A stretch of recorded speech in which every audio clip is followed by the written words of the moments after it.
Hi guys, good morning and welcome to episode 1 of Coffee with Kory. Okay, we'll work on it. Some of you might be asking, Kory, why are you starting a brand new series when you never stick with the series that you start in the first place? And my answer to that would be that I don't really think that the issue is with the series that I start. I think it's more that I am bad about continuing to make videos once I start a series, and I'm going to work on that here in 2018. So here you go, brand new series. I've kind of wanted to do this series for a long time. So when I was little, I have this memory of this like Sunday morning tradition of my dad would always get the Sunday paper. So we always got the paper delivered because my dad was a journalist, but the Sunday paper was always huge, right? Like it came and it was just this giant stack of paper, and the comics were always like, there's like 5 pages of colored comics versus just the normal little like black and white sheet. And there were tons of pictures and tons of stories, and it was always just so much fun to like pick through the Sunday paper. And my dad would always pick a story or two, or he'd let me pick a story or two to read to me. And then, so a lot of times we would read the story and then we would talk about it afterwards, because especially when I was really young and this started, it was like we would read the story and I would kind of get the gist of the story but not really understand the details. And I don't know, there was just something about like that tradition that was so fun, and I think that was part of what made me love learning, was getting to like share the experience of reading something with someone else and discussing it. So yeah, that's the inspiration behind the series. You don't have to have coffee if you're joining me. You can have tea. I have tea, honestly, but Coffee with Kory is like much better alliteration. It sounds cooler in a title, so I'm calling it Coffee with Kory. I'll probably drink coffee some of the time too. But my idea for the series is that I'm going to read a news story and then talk about it, and then hopefully you guys will join me in a discussion on it on social media as well. So today I'm going to do 2 stories, and then I'll read you the titles right now, and then I'll post the minute mark in the description down below. So if you want to skip the first story and just go to the second one, you can do that. But the first story that I'm going to read you is Expect Environmental Battles to be Even More Significant in 2018. This one is by Lisa Friedman, and it's in the New York Times. And then the other one that I'm going to read you is The Consumerist Church of Fitness Classes by Zan Romanoff, and that one is in The Atlantic.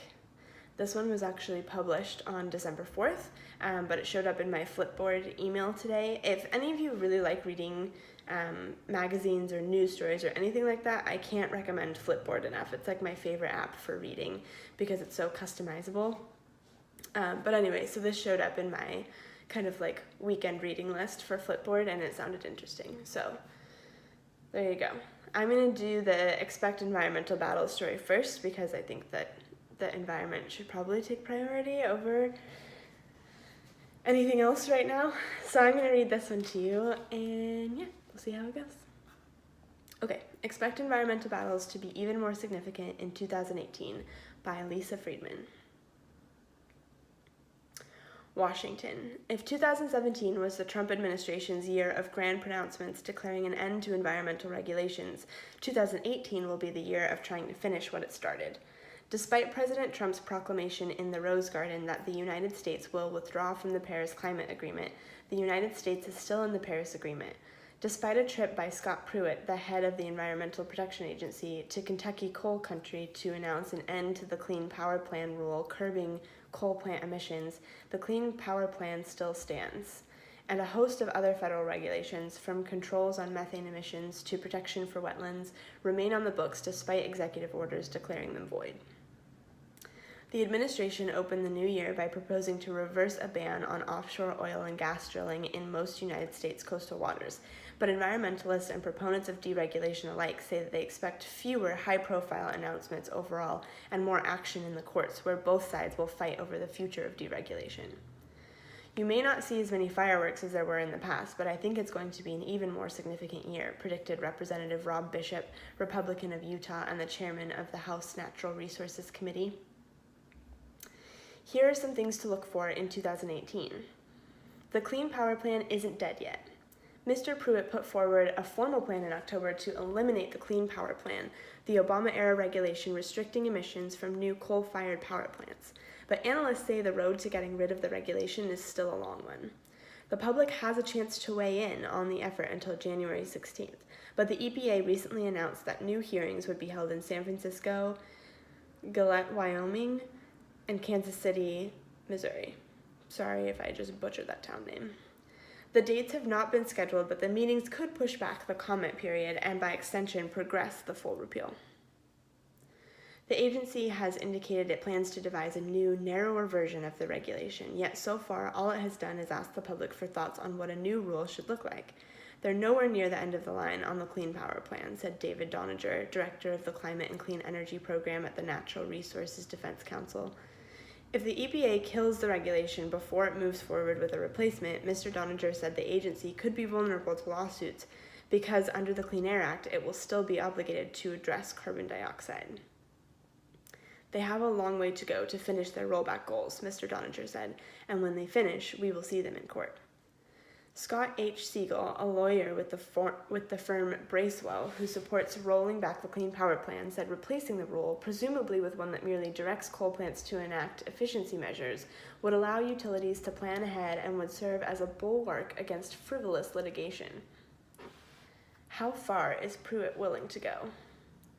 Mr. Pruitt told coal industry executives in June that he wanted the EPA to conduct a red team, blue team debate to raise questions about climate science, but there has been no public announcement about such an effort to date. That might not stop a broader inquiry into the legal underpinning of EPA climate regulations, a 2009 document known as the Endangerment Finding. The Endangerment Finding concludes that greenhouse gas emissions pose a threat to human health and must be regulated under the Clean Air Act. As long as it stands, the EPA will be obligated to address climate change, even without the Clean Power Plan. Legal experts agree that challenging the endangerment finding will be an uphill battle, but it may be one Mr. Pruitt wants to wage. In several interviews last year, Mr. Pruitt cast doubt on the document, and he has faced pressure from his supporters to overturn it, yet he has avoided declaring definitively whether he will do so. Repealing the Clean Power Plan may force Mr. Pruitt to make a decision one way or another by the end of the year. Keep an eye on the infrastructure bill. With a major tax bill out of the way, Mr. Trump said he hopes to tackle infrastructure next. That could create an opening for some of the year's biggest environmental changes. Mr. Bishop said he hoped any infrastructure bill would incorporate changes to the Endangered Species Act, which many conservatives argue has been used to thwart development. He also wants to overhaul a 1969 law that requires federal agencies to assess the environmental effects of their proposed actions.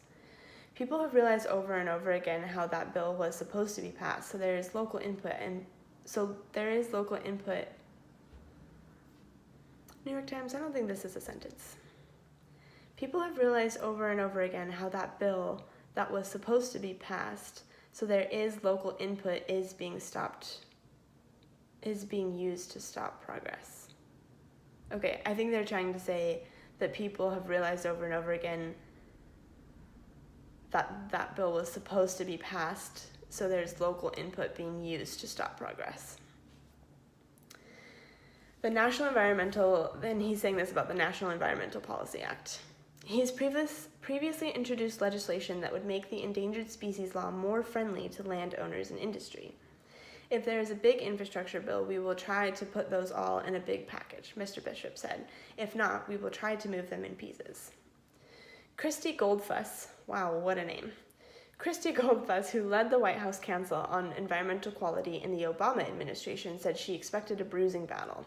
The infrastructure fight will be very much set up as a false choice between putting people to work and destroying the bedrock environmental laws, she said. Efforts to weaken rules on the construction of roads and bridges, she said, do not draw attention like debates over climate change. But she asserted that undermining fundamental environmental safeguards will do long-term damage. This is going to be a fight for the environmental community, she said. The end. Wow, that was a lot of information. So personally, I try every time I read a story to kind of take my bias out of it when I am first thinking of my reaction, because my knee-jerk reaction to any story on environmental issues is to just side with the environmentalists and just think that like anything that we're doing to change our environmental laws is wrong, and then anything that we're doing to like restrict development and things like that is good. But I understand that there's a certain degree to which industry can be really affected by environmental regulations. Like, and I get that when people are restricted from building, or when coal plants are pushed out of cities and things like that, that really has a deep effect on local economies, and it has an effect on people's jobs and all of those kinds of things. So I don't want to just be like, oh my gosh, the Trump administration is stupid. I mean, the Trump administration is stupid, but that's not my point about this story in particular.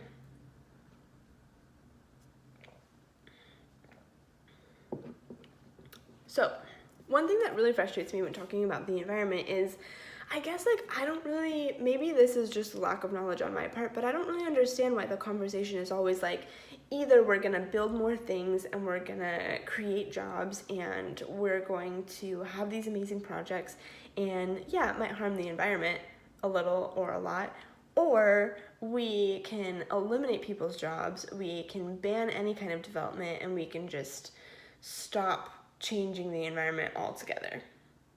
Like, I feel like there has to be a point at which there's kind of a happy medium where we start to look for ways that we can build that are sustainable. So I don't know. I just feel like, especially here in Eugene, like there's a lot of initiatives that are going on in order to start building buildings out of recycled and reused materials, and building buildings in like these certain shapes and like the certain manner that helps them to really conserve heat, so that you're not having to use like a lot of energy in order to heat the space and like all those kinds of things. And I think that's so cool, and I just feel like sometimes it feels like that's only happening in like my little corner of the world, and I don't really see it happening in other places. I'm sure it is happening in other places too, but that's my biggest like irk and frustration when I read stories like this, is like, why can't we find an answer that isn't so black and white? Why does it always have to be this black and white battle? And then also, I feel like too, I understand that there's an immediate need for people to have jobs and to be able to feed their families and things like that. But I think that all of us have a long-term need, obviously, to have sources of clean water and clean air, and to have just to have those like natural resources, because like everybody dies without those things. So I think that's a piece of it to me too, when people are like, oh, like, how do you, like, when people come back at environmentalists and are like, how do you feel like you're ruining people's lives by eliminating these jobs? It's like, yeah, like, that's terrible, and we need to find a better answer. We need to give those people whose jobs are being lost because we're shifting the way that we're producing energy, we need to train those people so that we can put those hard workers to use somewhere else. But all of us still need clean air and clean water. Like, that's something that even the people who are losing their jobs still need. So I guess, like, to me, it's like, I see the importance of the immediate goal, but I think you have to be able to look into the long-term issue as well. And I don't feel like that happens a lot of times when it comes to environmental discussions, which I also don't understand. But then I guess that a lot of times people who are on the more conservative side of talking about environmental policy don't believe that we have a significant effect on the environment, and don't believe in global warming and things like that.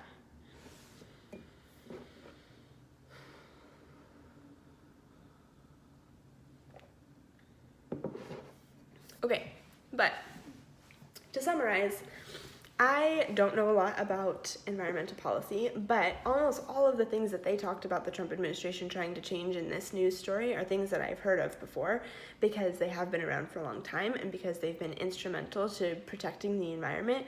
So even if maybe some of the changes to them could be good, I definitely want to pay attention to this issue going forward, because if there are chances to weigh in, and especially chances to weigh in via my vote, that's something that I'm really trying to be better about in 2018, is being more conscious of how I can affect change by voting instead of just yelling at Twitter a lot. Okay? Moving on. So the second story is The Consumerist Church of Fitness Classes by Zan Romanoff. And again, it was published on December 4th, 2017. It says, gyms provide ritual and community, serving as a sort of religion. They also promote values American culture already worships, capitalism and overwork. I can already tell I'm gonna like this story. I love snarky stories. Yes. Get it, Zan Romanoff. Okay.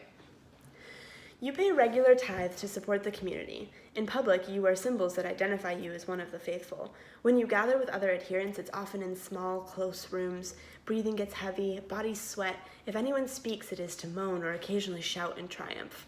Exercise classes often function just as much like a church as they do like a gym. They gather people into a community and give them a ritual to perform.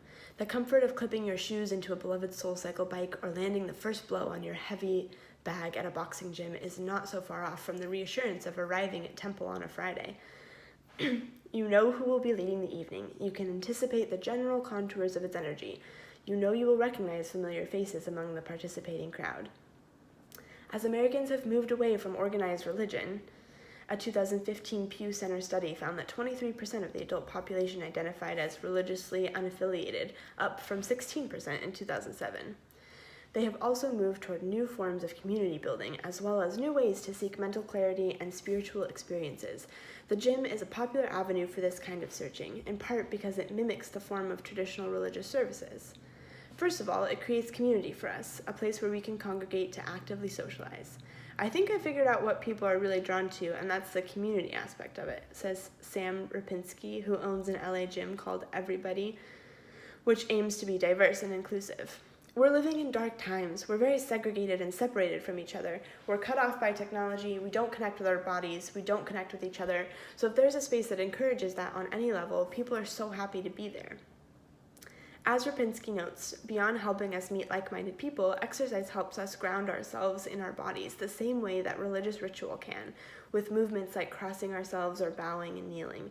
Many middle and upper-class people spend most of their days ignoring their physical selves in favor of mentally tasking work. Exercise helps one become re-embodied. But it also creates a space apart from those busy brains. Exercise offers the opportunity to unplug from the flow of external data as well as the chatter of our own relentless minds. Exertion is one of the easiest ways to short that particular circuit, and so gym and studio classes trend toward intensity, a grueling insistence that leaves no room to form thoughts more complicated than do not stop. And then, at some point, a little bit of alchemy happens. Exhaustion combines with the well-worn familiarity of routine to form the zone that athletes often speak of. The zone is when it all starts flowing. It's a psychic space in which you feel at once deeply within and also somehow outside of yourself. In this way, exercise routines can be a relatively straightforward path to something that resembles a religious ecstatic state. Sometimes classes create this state in order to facilitate a specific spiritual practice. Modern yoga and its concept of moving meditation is an early 20th century creation, an amalgamation of Western physical fitness culture and centuries-old Indian religious traditions. It's designed to use the zone as an introduction to mental clarity that is sought through meditation. Starting in the physical realm can be helpful for people who are intimidated or turned off by the idea of religion or spirituality. There's nothing more immediate, there's nothing more present moment than your physical sensations, says Caleb Ashikanzo, who has been teaching yoga in Los Angeles for 30 years. There's nothing less religious, there's nothing less conceptual. Yoga and related practices can teach you to listen to yourself first and foremost, which, Ashikanzo points out, puts you onto the path of tuning out the endless cacophony of noise, not only in your head, but that we're surrounded with. Moving meditation has helped birth a generation of studios that focus on exercise as a means to general well-being, promoting mental and spiritual as well as obviously physical health.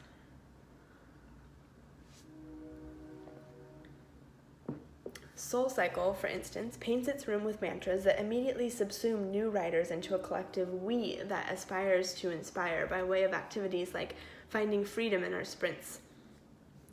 Do they really say that during Soul Cycle? I kind of want to go to a Soul Cycle class now just to hear somebody say that. Finding freedom in our sprints. Even more than solo exercise, these classes mimic the structure of religious ritual by creating specific pockets of community. They assign times to arrive, instructors are revered as gurus, and routines to perform on command. The explicit promise that exercise has a spiritual component seems to elevate it to a higher purpose. Instead of focusing solely on the health and attractiveness of the body, it suggests that fitness is a gateway to a much larger and more lasting state of happiness and fulfillment, much like religious practice. There's this saying, and it's not my personal saying, but it starts, "Who do you think you are?" Angela Davis, a Los Angeles-based Soul Cycle instructor beloved by Oprah, tells me. Your thoughts become your words become your actions become your habits become your character becomes your destiny becomes your legacy. But it all starts with, who do you think you are? The quote she cites has a rich and slightly convoluted history. The internet has it coming out of the mouths of everyone from Mahatma Gandhi to Margaret Thatcher. This exploration of its history suggests that it may not have a single author, but has been a popular sentiment in the culture since at least the 1800s. What draws someone into Soul Cycle is the desire to be better, she says. Davis feels that the work her students do on their bikes is spiritual, in that people correlate spirituality with faith, and really, Soul Cycle is about faith in yourself. The definition of faith is the substance of things hoped for and the evidence of the unseen.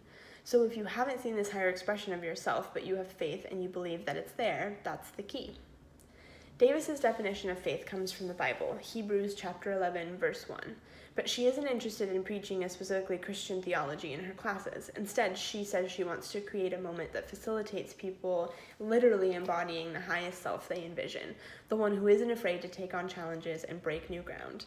The idea is that if they can find this self on the bike, they can also find it when they're out in the world. This conflation of the work of our bodies with the work of our lives can feel insidiously prosperity gospelish. The idea that better, harder, faster, and more are all concepts that are inextricably linked can certainly be motivating, but it can also be dangerous and damaging to equate them entirely. This doesn't just happen in Soul Cycle, it's also present in CrossFit's relentless maximalist ethos, as well as more subtly in things like bar programs and kickboxing classes. Across platforms, a single promise resonates. Your body will get smaller, your world will get bigger, and your life will get better, but only through rigorous, sweaty work. This rhetoric fails to account for those who can't regularly pay for gym memberships or one-off fees of $35 for 45 minutes of exercise, not to mention people with disabilities that preclude participation in one-size-fits-all programs. And the marketing and culture of group classes and expensive gyms often subtly discourages people who are overweight or not white from attending. The deification of better, harder, faster, more can also be damaging to so-called healthy bodies, ones which are relatively fit and free of injury. The fetishization of never-ending accomplishment, which thrives by one-upping itself, can create a perpetually striving mindset that's very good for selling class packages, but very bad for finding any kind of actual mental peace. And so the same drive that brings someone into an exercise class and keeps them attending even when they're tired and it's tough can become a liability when the challenge facing them is that they need to take a week off. Instructors struggle with the imperative to push their students against their desire to keep them healthy, especially when that push comes directly from the students themselves. Caleb Ashikanzo used to call out yogis he thought were pushing themselves too far, but he stopped doing it, in part because he was so dispirited by how infrequent they were receptive to that message. Angela Davis stresses accountability as a metric for her students because accountability is you accounting to your own ability, she explains. As far as she's concerned, you don't have to be a star spinner per se. It's just about us all showing up, willing to do our best. But how can we know what our best is if we're aiming to embody something we've never before attained? And how can we achieve it safely without injuring ourselves in a bout of amateur enthusiasm? Sometimes the spirit is willing, but the flesh is new to this. Having teachers who are willing to insist on slowing students down is particularly critical because the obsession with harder and the equation of harder and better isn't just coming from within or out of the mouths of instructors. We live in a culture that fetishizes intensity as a path to purity and considers purity a form of desirable perfection. We cannot necessarily trust ourselves to know when to stop. Difficult acts ritually performed are one way to achieve what feels like a spiritual experience, but they are not the only one. And when our bodies rebel against that difficulty, when muscles spasm or joints start to wear from continual stress and overwork, is when the gym as a church thing starts to break down. There is spirituality to be found in slowing down and stopping. It's just that there's not as much profit and there aren't as many examples for us of how it might be done. Perhaps it feels more natural to strive for spiritual fulfillment through rituals that are packaged alongside other things American culture already worships, overwork and consumerism. The Protestant work ethic and the hunger for consumption can combine to create an irresistible drive toward measurable accomplishment. Earnestly engaging with the spiritual can feel woo-woo and self-indulgent. Striving to live your best life is not just allowed, but actively encouraged. Infusing spirituality with the flavor of success might make it more palatable to some. And if there's spirituality to be found, too, in slowing down, that doesn't seem to be the path many are choosing. Boutique exercise remains a growth industry, especially as it works hand in glove with the relentlessly consumable aesthetic of lifestyle and personal branding. We look good in sleek exercise gear, and we feel virtuous after the work of a workout. It's easy to believe that our bodies reflect our lives, and our lives reflect our bodies. It's easy to believe the damaging myths about how our bodies and our lives are supposed to look and function. It's so tempting to characterize painful work as cleansing fire. Like every religion, fitness has changed and saved lives, and it has ruined some too.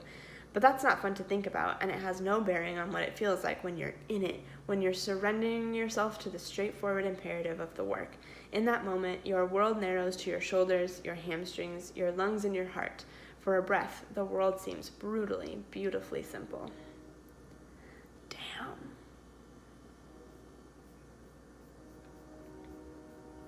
I feel personally attacked because I just posted an Instagram post last night about how running is my church and how I always feel humbled and grateful after I've been on a really good run. So, yikes.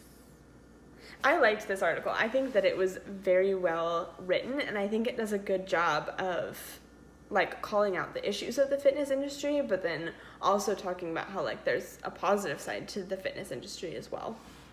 I think that especially in the realm of social media with all of the Fitspos and Instagram models and all of those things that we are kind of barraged with on a daily basis, it does kind of start to feel like you have to fit into a certain like fitness mold in order to be worthy or in order to be a good athlete or whatever. I posted an article on Facebook the other day that was, oh gosh, I can't remember her name now, but it was by this Olympic runner who talked about how she had always been told and felt like she was too big to fit into the world of running as a sport. And so she like fought really hard to lose weight, and then her performance declined because that wasn't how her body was naturally built. It just was a cool story, especially because I get that a lot as somebody who is on the shorter, stockier side, at least when it comes to like running body types. So I've gotten a lot of like people almost like questioning me when I say that I'm a runner. Like they kind of look at me and are like, really? But anyway, back to the point of this article. I think the biggest thing that stands out to me is the way that this calls out the issue of there not being enough diversity in these fitness classes and how discouraging it is for people who are not middle or upper class to go to them. And I think that we especially see that collide in the world of social media, where you see people posting about their SoulCycle class or their new gear that they just bought or whatever it is. And there's nothing wrong with that, but it's like people of all walks of life wind up seeing those posts. And I know like I, for one, can't afford to go to SoulCycle once a week, much less like 3 times a week. Does that mean that I am not faithful to my body and faithful to taking care of my body and my health? Like, no, obviously not. I think especially coming into the new year, like there's so much diet culture that comes out, and there's so much talk of like new year, new me, and like people kind of having this idea in their head that they have to transform themselves in order to be worthy, and you have to lose weight like losing weight is always a part of New Year's resolutions. Have you noticed that? Like, seriously, just walk around like your office or your classroom or whatever it is and like talk to people and ask them what their New Year's resolutions are, and I guarantee you that at least 90% of people will say something about diet or exercise, because it's such a huge part of our culture. We're constantly, especially after the holidays, like we literally support binge culture within our holidays now, where it's like we have all of these like holiday treats and baking and like all that stuff that we eat during the holidays, and then afterwards New Year's comes and all of a sudden it's time to diet and exercise and be skinny again. Like that is the way, that's like how you're supposed to fit into life during this time of the year, and it's crazy to me. It's so crazy to me.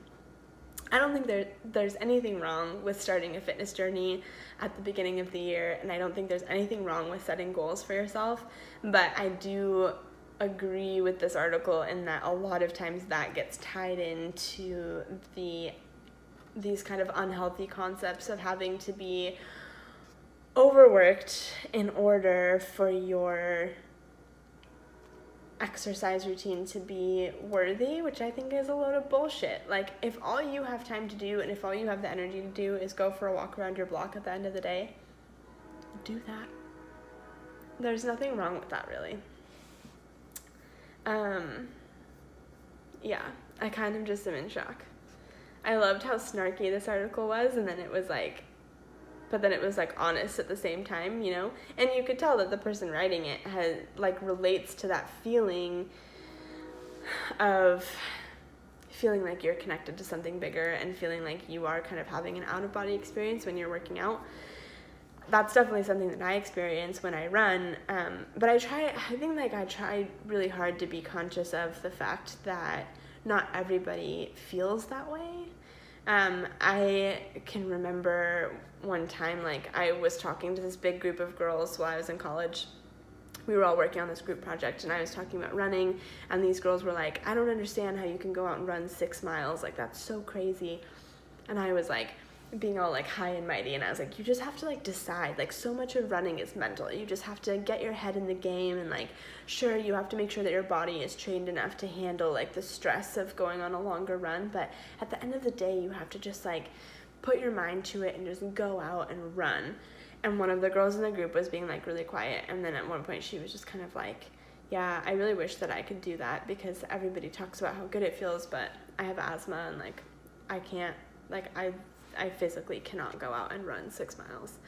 And it kind of like just took the wind out of my sails, and I had one of those moments of being like, ugh, like that hurts to be reminded sometimes that you're an asshole, because not everybody can relate to what you're talking about, because it is such a privilege to have a capable and healthy body to be able to go out and participate in fitness activities. So, long story short, I like this article, and for me, one of my big goals for 2018 is to balance my more stressful exercise, I guess, with taking the time to slow down and be more conscious of being like in my body. I've been going to gentle yoga classes, and they're really hard for me because they're gentle yoga, so they're slow, right? And so I always feel like afterwards I'm like, oh, that wasn't a good enough workout. Like I don't feel like my abs are gonna be sore tomorrow. So I've really been working to like tell myself that like that's not always the point of exercise. It's not always the point of things like yoga. Sometimes the point really is to just be present with yourself and focus on your breathing. And I always do feel really relaxed and refreshed after those classes, which I think is just as important as feeling like you've had a really good workout sometimes. So yeah. Anyway, I hope that you guys enjoyed the very first episode of Coffee with Kory. I know that it was a little bit rambly and it's a little bit long because we did 2 stories, but I would love your guys' feedback. I'd love to hear your thoughts on these stories. I would love to hear your thoughts on these videos, if you like them, if you maybe want to do just 1 story instead of doing 2, etc. And yeah, I hope you join me next weekend with your coffee or tea or whatever your drink of preference is, and we'll do it all again. Thanks, guys.